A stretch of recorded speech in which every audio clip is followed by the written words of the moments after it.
My wife gave up everything to be with her abusive bio dad. I am guessing they are intimate. Over the past 10 months, I've been living through a nightmare in my relationship with my wife. We've been together for 17 years, and our bond has always been strong. We share 4 sons, and we've always considered ourselves a united family. However, everything started to change dramatically after our family vacation last January. Leading up to the trip, we had a series of unfortunate events. A water pipe burst in our house. We endured the worst storm we'd ever experienced, and our farm flooded, causing extensive damage. We did what we could to fix the problems, and then continued with our vacation. On our drive, we were caught in an ice storm that led to a highway shutdown, leaving us stranded for the day. As we sat on the road, watching trees covered in ice fall around us, my wife quietly panicked, doing her best to hide it from our children. During this stressful period, she reached out to her biological father. She had barely spoken to him since he abandoned her at birth, but now, in a moment of need, she turned to him for help. He used to live in the area we were stuck in, so she hoped he might know of any resources we could use for shelter or food. Unfortunately, he was of little help, but they kept in contact, and soon after, they made plans for her to visit him in February with our children. It was on this trip that I first noticed a real change in my wife. She began sharing stories about her childhood that I had heard before, but with major differences. The events in these stories were now far more dramatic and had been stretched over much longer periods of time. The inconsistencies bothered me, but I tried not to push her too hard. Around the same time, she stopped believing in God, something that seemed out of character since she had always been a devout Christian. Then, a rift formed between her and her parents. After an argument, she cut ties with them completely. This was especially surprising to me because she had always had a close, loving relationship with them, particularly with her mother. She even began claiming that her parents had been manipulative and harmful throughout her life. As someone who had known her parents well for years, I knew this wasn't true, and it left me feeling deeply concerned. But I tried to listen and support her as best as I could, not wanting to push her away during a time when she seemed to be struggling. A few days later, she went to visit her bio dad. The trip seemed uneventful at first, but when she came back, she was different. She seemed distant and withdrawn, plagued by a deep depression that kept her in bed most of the time. Meanwhile, our 4 children fell ill with fevers, vomiting, and persistent coughs. Normally, my wife was a dedicated mother, always attentive and nurturing, but now she seemed uninterested in caring for the kids. She seemed detached, and it was clear she wasn't in the right headspace. After only 3 days at home, she told me she wanted to go on another trip to visit her bio dad. She said she needed time to heal and reflect on her life. I was deeply troubled, but I've never been a controlling person, so I reluctantly agreed. I hoped she would reconsider, especially with our children still so sick, but instead, she left again without even saying goodbye to them. Her second trip was even more troubling. This time, I was left to care for our sick children alone while managing the farm. I was now isolated, with no support from her mother, whom my wife had decided was an awful person and didn't want around our kids. My wife was difficult to reach. Her calls were infrequent, and when she did talk to the kids, the conversations were brief and awkward. Her usual bubbly, extroverted personality seemed absent, and it was as though she didn't care about anyone, least of all her children. There was one point when she ignored my texts for over 16 hours, and when she finally responded, she told me she had been drinking. This was particularly concerning because she came from a family with a history of alcoholism, and she had always been staunchly opposed to alcohol. She had never been interested in drinking, and now here she was in a state of inebriation, distancing herself even further from our family. When she finally returned after 5 days, things got even stranger. She began sharing bizarre and unsettling stories about her time with her bio dad. She told me how they would drink together, and she would get so drunk that she couldn't even get up from the floor. She claimed she had tried to show him her body, even running naked in the snow with him. To make matters worse, she said they would sleep in the same bed for safety, but insisted it was okay because they were both fully clothed. She even showed me videos of these moments. She also described how they would cuddle, hold hands, and kiss, insisting that this was just normal father-daughter bonding as they were simply getting to know one another. I told her that this was not acceptable, but she brushed it off as if nothing was wrong. Although she was physically back home, she was still emotionally absent. Her entire focus seemed to be on her bio dad. She spent her days texting, calling, or video chatting with him. When she wasn't doing that, she was journaling about him or discussing him with me. She would wake up early and stay up late just to talk to him, and they would even synchronize their TV watching so they could share the experience. This left me feeling more isolated than ever, as I could hardly leave the house without her leaving our children unsupervised. It was as if she had become obsessed, like two teenagers in the early stages of a relationship. Our children began to notice her absence, and one night they asked me if Mom was going to give them a bedtime kiss. When I asked her about it, she said they would have to come to her if they wanted a kiss because she was busy on the phone with her bio dad. After 3 days of silently watching this behavior unfold, I finally confronted her. I expressed my concern that her relationship with her bio dad seemed obsessive and unhealthy. She was furious with me for saying so, but reluctantly agreed to cut back on the amount of time she spent communicating with him and to try to focus more on the family. But even after agreeing to this, I couldn't shake the feeling that our family was no longer the priority in her life. After we had our conversation, my wife and I had sex, but something felt very different with her. I'm not going to go into details, but I know her body, and this felt strange. I tried to bring it up, but she was dismissive, brushing me off quickly.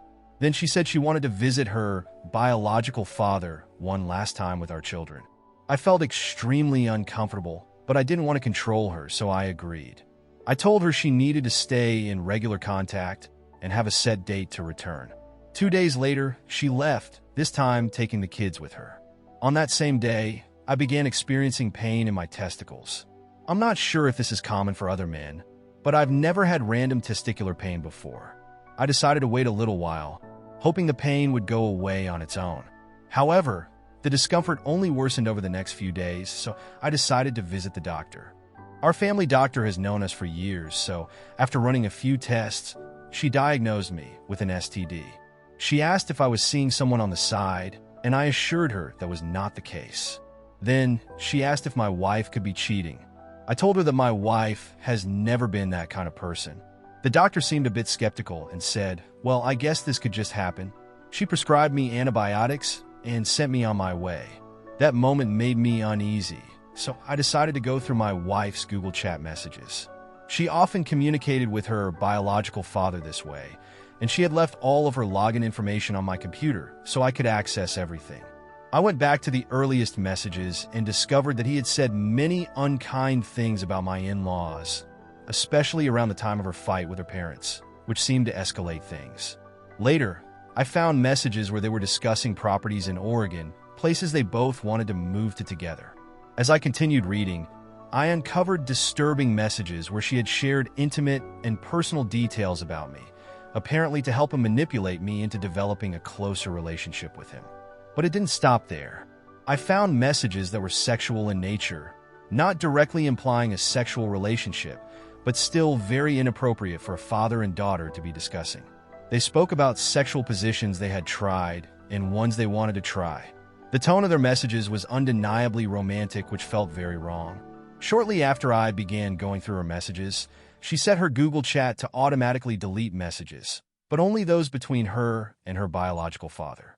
She didn't know I had been reading her messages, so I couldn't understand why she would do this. 4 days into her trip, she messaged me, saying she would stay an additional 6 days. I reminded her that wasn't part of the agreement, but she insisted she had already made commitments and wouldn't break them. From that point, communication with her became spotty. When I sent her a few messages expressing how I was feeling about everything, she ignored me for hours. I finally told her that if she didn't respond, I would come up there. She called back and told me I was acting crazy and that she didn't want to speak with me. She said she wouldn't return until I was better. Nothing I said should have provoked that response. It was clear she was looking for any excuse not to come home. The next day, I called her again, apologizing and saying anything I thought she needed to hear just so I could get there and bring her and the kids back. Having worked as a correctional officer, I'd learned that sometimes it's easier to agree with someone's delusions rather than confront them directly. I knew something was wrong because her thoughts and actions were so irrational. She agreed that I could come up for one day, and then we would leave together. When I arrived, it was strange. She claimed she had taken the kids there so they could have fun, but all they did was sit in their rooms and play on tablets while she and her biological father spent time alone. On the drive home the next day, she was glued to her phone, texting him nonstop. Once we were back, she fell into a deep depression and spent all her time messaging him. I started noticing a disturbing pattern. Every night, she was up until midnight talking with him, and when I looked closer, I found that she would wake up at 3 a.m. to call him until I woke up at 7:30 a.m. She was barely getting 3 hours of sleep each night. Despite this, she would get angry at me for not leaving our home to work, but I had already spent so much time away from my family. I wanted to be with them. She insisted I leave the house so she could call him without interruption. On her second day back, she left for what should have been a short work task, but she was gone for 6 hours. After checking her messages again, I discovered she had spent the entire time on the phone with him and hadn't done the work she claimed she was doing. The next day, she came to me with a proposal.